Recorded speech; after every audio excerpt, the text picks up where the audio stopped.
Today, Kilmarnock Football Club Supporters Association are talking to another Kilmarnock legend, Stuart Layburn. Thanks, Stuart, for speaking to us today. Pleasure. You signed for Kilmarnock from Kilmarnock Amateurs. How did that come about? Well, it was a natural progression. There were two very good teams in Ayrshire, amateur teams. One was Saxon Boys Club and the other was Kilmarnock Football Club's Kilmarnock Amateurs, who had, prior to myself, had produced a lot of good young players, run by a Mr. I think it was Smith from Crosshouse was the name of the school teacher, and very much the envy of a lot of clubs in Scotland.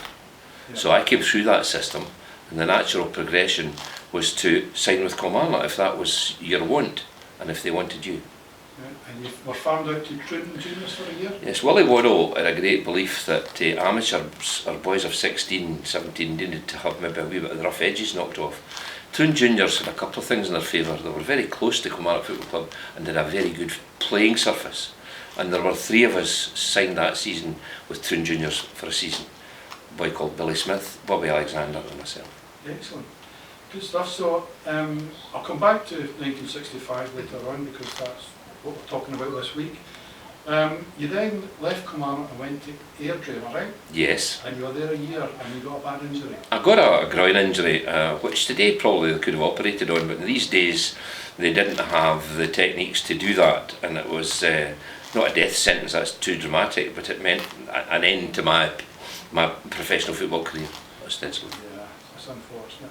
Were you ever tempted to go into coaching, the football management side? Well, I was, in fact. Mr. Snedden asked me to become his assistant manager at Kilmarnock at one time, but I was on the road as a salesman at that time. Had a lot of perks with that job, with a company car and a nice standard of living, and I felt as though I couldn't give the time that was required to do that.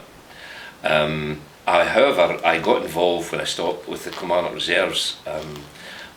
Under Norrie McNeil, who was the manager of Kilmarnock Reserves, I went with him as what they would call in these days a sponge boy, and I got to know and I got involved in the training with the reserves, and then I was invited to coach a team in Prestwick called Prestwick Star by a guy called Billy Beattie, who was a teacher, primary teacher, and Billy asked me to come along and do some coaching, which I did, and not long after that Walter McRae, as manager at Kilmarnock, and who I'd kept in touch with obviously, heard about the team that we were running.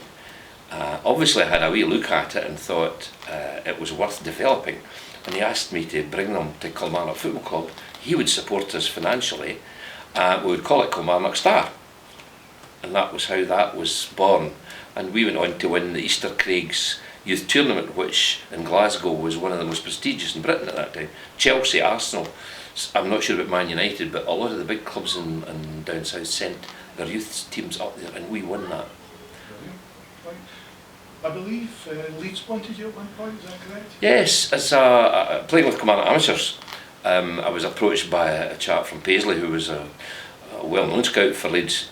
When I say well-known, I can't remember his name, but he came to a game that I was playing at in the Valley up at New Mills, and after the game he was given permission to approach me, as you had to in these days, and asked me if I'd like to come down to Leeds in the school holidays, to which I replied no. To his amazement, he then asked me if I would be interested in letting him come and speak to my mum and dad, and I just plainly said no. And he said, why? And well, I smile wryly now. That was simply because I'd met a young lady, my first real serious girlfriend, when we were 15, 16 years of age, who's now my wife of 50 years, has been well reported. And so these were the reasons. But in a more serious vein, in addition to that, I had a family steeped in the tradition of Kilmarnock Football Club. My mother and father were both season ticket holders. My mother went to the football, but before ladies ever went to football, she went. We were fortunate within the family, we had family members with transport, and we went to away games and home games. So we were brought up as Kilmarnock supporters from a very, very early age. Yeah, I know you actually go to most of the away games and all the home games because you're a season ticket holder. Yes, my wife and I are. Yeah. Your family, obviously, I mean, I know, Stuart, if you cut you in half, you'd be bleeding in blue and white. Yes. But your family got a long history in Kilmarnock. Kelly Pools, what happened there? Yes, after I had run the reserve team and got involved with Kilmarnock Star, I was approached by Mr. McCulloch, who was one of the directors and my lawyer at the time, knowing that I was in sales, and wondered if I could take on the selling of the Killypool tickets on a part-time basis, which gave me an office in the club and gave me the opportunity to make money for the club, which I did fully. I loved it, and I have to say this, I couldn't have done it without the support of my mother and father. They were both retired people at that stage, but they were able to come into the office and man the phone and give out tickets and give out money. My father was able to go and collect money sometimes from the pubs and clubs round about. So it was a family affair. Fantastic. This is the 50th anniversary coming up of that famous day on the 24th of April. What are your memories of that day? Most vivid. The most vivid memories in that from the minute we got on the bus, Jim McFadgen and I were the two non-players picked to travel with the team. And these days there were no substitutes, but I suppose it was wise to take a couple of guys along in case of injury or somebody not feeling well on the day. And we travelled to Tynecastle. We were in the dressing room before the game. We, as I've said once or twice, couldn't even get a seat in the stand because of the fact it was a sellout crowd. Jim and I stood in the enclosure and watched as the game went through the 90 minutes, and watched with fear and trepidation at Bobby Ferguson making the save of a lifetime near the latter part of the game, which in essence meant that Kilmarnock won the league that day, and we were on the pitch after it.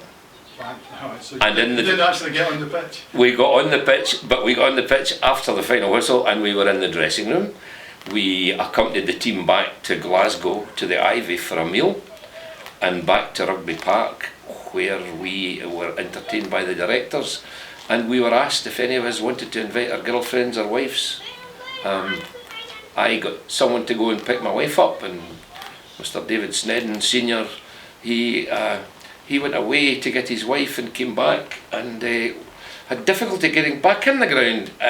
He was approached by the guy manning the gate and told that it was only players and officials that were allowed in. He was not allowed into the ground. And he tried to convince the man that he was actually the man that scored the header to help to win the league, which seems quite funny just now, but it did transpire that David got in. Somebody of the fans recognised him and convinced the doorkeeper that David was David. But it's quite amusing to think that somebody so successful as David Snedden was almost kept from the celebrations. You follow Kilmarnock all your days, and even today you're following them. How would you compare today's team versus that team in '65? One thing that I remember being said to me by the senior members of the first team squad, people like David Snedden and Frank Beattie, Jack McGrory, that one thing that Willie Worrell had in his favour, he ruled with a fist of iron, but he could pick good players, which meant that he didn't have to be technically astute. And he wasn't technically astute, he was a good player in his own right. History has proved that. But he could pick good players, and he didn't leave them to their own devices, but he almost did. And they won. If you look at the games Kilmarnock won by 1 goal that season, there was a lot of games won by 1 goal, the odd goal, because we attacked from our own penalty box, because we had people who were comfortable on the ball. And I think that team could hold its own. That team of '65 in the '60s could hold its way in any sort of grade of football in the UK at the moment. In fact, David Snedden said to me often, even the reserve team could have played in that division of football and held its head up. Talking of the reserve team, the following Tuesday after Saturday was another famous day in Kilmarnock's history. Can you tell us about that? Yes, that was the final of the Reserve League Cup, which was on a home and away basis. The year prior to this, we had lost to Dundee United in the final, the second leg being played at Tannadice.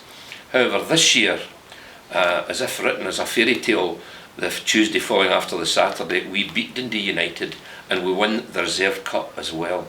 So that was 2 trophies for Mr. Worrell and the staff within the space of a week. Excellent. Are you looking forward to Friday night when the dinner takes place? I am very much so. an air of happiness, but an air of regret too, because a lot of the guys that were involved are no longer with us. Some are with us, but not in total control of what's going on round about. But I will, along with a lot of guys, will have happy memories. Stuart, thank you very much for talking to us. It's been a pleasure.